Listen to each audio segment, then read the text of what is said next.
सवाल कयो आहे हुसैन जान उद चए त साईं क़बर ते अन्न रखणु जाइज़ आहे या न। बिस्मिल्लाहिर रहमानिर रहीम।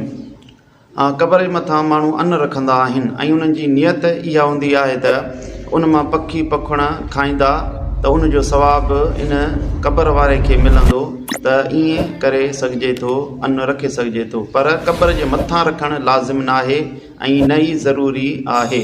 अलबत्ता क़बर जे पासे में बि रखी सघिजे थो ऐं ॿिए कंहिं जॻह ते बि रखे सघिजे थो। बसि उते रखे ऐं नियत इहा हुजे त इन जो अजुर ऐं क़बर वारे खे ईसाले सवाब करे मोकिलियां थो त इहो जाइज़ आहे।